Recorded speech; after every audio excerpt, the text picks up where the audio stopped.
Hello everyone, how's it going? Welcome to Crack a Pack a Day.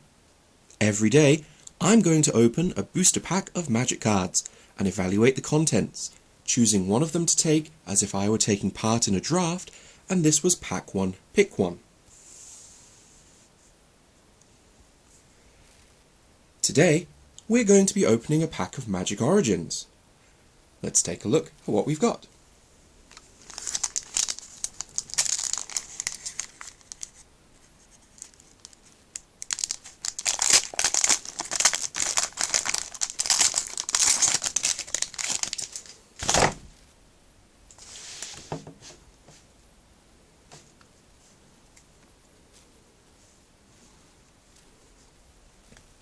Up first, a Volcano Rambler, a 6/4 elemental for 5 and a red.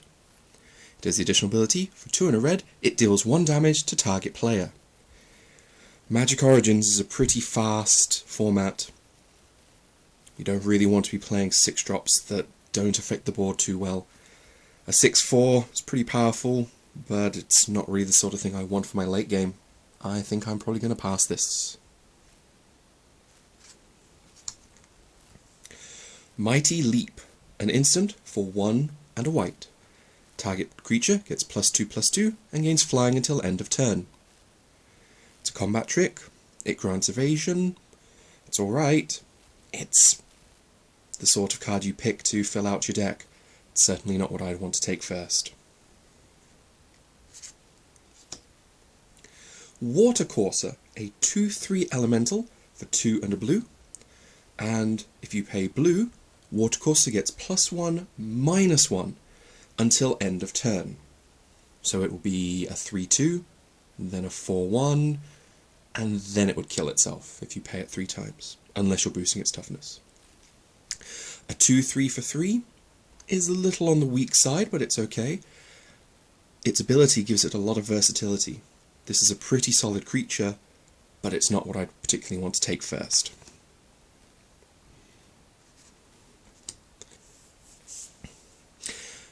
Aerial Volley, an instant for green. Aerial Volley deals 3 damage divided as you choose among 1, 2, or 3 target creatures with flying.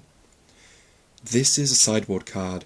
Targeting only creatures with flying is far too narrow for you to want to put it in your main deck. Titan Strength, an instant for red. Target creature gets +3/+1 until end of turn. Scry 1. This is an okay combat trick. You get a lot of power, a little bit of toughness. In certain situations, that toughness will be enough to save your creature, but probably not. The Scry 1 gives you the option to cast it on your opponent's creature at the end of their turn, so that they can't use removal in response, but that's a pretty desperate play to make. Overall, a reasonable card, probably what I wouldn't want to take first. Read the Bones, a sorcery for 2 and a black. You scry 2, and then you draw 2. You then lose 2 life. Lots of 2s there. Read the Bones is a powerful card, because it gives you card advantage. Unfortunately, it's a little on the slow side. You basically take your 3rd turn off in order to get better cards. But if your opponent continues to play creatures, they might be killing you whilst you're doing that. It's a good card, but Magic Origins is a little too aggressive to want to take it too early. Calculated Dismissal, an instant for 2 and a blue. Counter target spell unless its controller pays 3.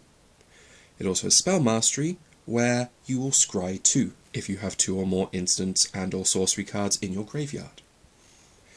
Overall, counter spells aren't terribly great in draft.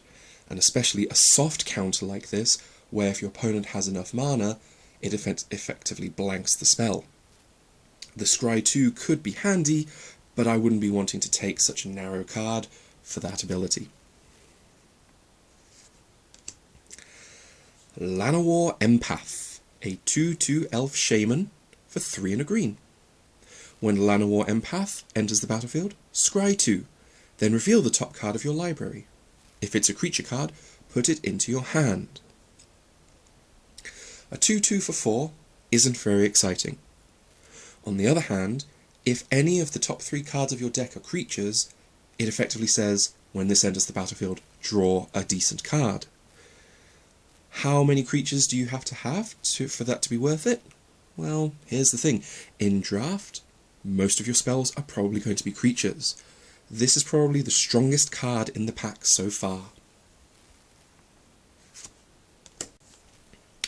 Next up, Enlightened Ascetic, a 1/1 cat monk for 1 and a white. When it enters the battlefield, you may destroy target enchantment. I'm not a big fan of this card, to be honest. It has too small an effect for its cost, and destroying target enchantment is not something you'd want to main deck. At best, you'd call this a sideboard option, but even then, it's not that great. There aren't that many enchantments in the game that you're going to want to bring this in against. Psychic Rebuttal, our first uncommon, is an instant for 1 and a blue. Counter target instant or sorcery spell that targets you. With Spell Mastery, if there are 2 or more instant or sorcery cards in your graveyard, you may copy the spell countered this way. You may choose new targets for the copy. This is a very narrow counter spell. It only counters spells that target you. That's burn, certain discard spells. It's far too narrow. I suppose if you had this in your sideboard and your opponent demonstrated that they had 4 or 5 spells that actually targeted you, you might bring it in, but other than that, I don't think this is a very high pick. Clash of Wills, this is a counter spell pack. Clash of Wills is an instant for X and a blue. Counter target spell unless its controller pays X. This is a reasonable counter spell, even though it's technically a soft counter, in that if your opponent fulfills certain criteria, it doesn't work, but for the most part, if you pump enough mana into it, it's uncounterable. That said, it's still a counter spell. This isn't the sort of thing you're going to want to be running main deck. Null Root Trapper, a 1/1 elf druid for black. Has 2 abilities: tap, pay 1 life, add green to your mana pool. Spend this mana only to cast an elf creature spell. Or, tap, target attacking elf you control gains Death Touch until end of turn. This isn't a great card. It's a 1/1 for 1, which traditionally isn't very good. It can add mana to your mana pool, ramping you up, but only specifically for elves, which means that this is at home in the black-green elf deck. How many elves do you need to make it worth it? 6, 7, 8? I'm not sure. Maybe you can do that. It's not one of the more powerful ones. On the other hand, it does have a late game ability that you can give attacking elves Death Touch, which is, in this case, a sort of form of evasion. If your opponent has big blockers, they're not going to want to block your 1/1s with Death Touch. It's an okay card in the elf deck, but in any other deck, you're not going to want it. I certainly wouldn't want to take it first, because it locks me into a colour pair that I don't even know if it's open.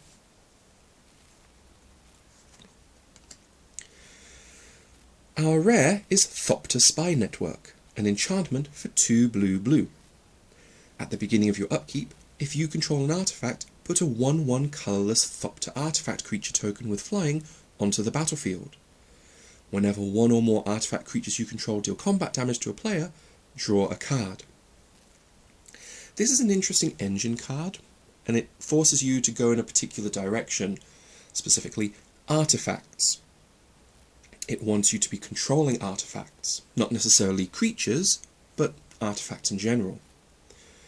If you have an artifact creature, possibly one of the colourless Thopter artifact creature tokens that it puts onto the battlefield, it will trigger itself. It also gives you the opportunity to draw cards off of it. I don't have much experience with this card myself. I imagine that if you take this pack 1, pick 1, you'd want to build around it, and certainly want to try and pull in as many artifacts as possible to make it worth doing.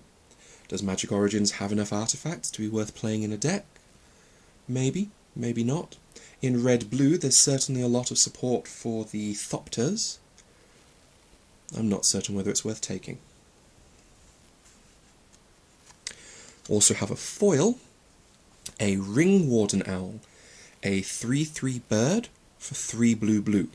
It has flying and prowess. A 3/3 flyer for 5 is alright. It's not the sort of thing you definitely think is a great card, but it's not bad. It's certainly pickable. Prowess means that if you're casting non-creature spells, well, the first one takes it up to a 4/4. That's pretty decent. A 4/4 flyer for 5 is pretty good, but it does mean you need to support it. And a mountain, and an add card. Let's have a quick review of what we've got. So, here's our pack. To me, there isn't really anything that I really fancy picking first. The Thopter Spy Network, it's a card I don't really have a lot of experience with, could be good. The Ring Warden Owl seems solid, but I don't really fancy taking a 5-drop first. The Llanowar Empath seems pretty reasonable, but other than that, there isn't really anything I'd want to take. I think I'd probably want to take the Llanowar Empath. I think its ability is good enough that, as a turn 4 play, the chance to draw an extra card and still get a 2/2 creature, yeah, I think that's what I'd want. And that's about all we've got time for today. If you disagree with my choice, then please let me know in the comments below. Have a good day now.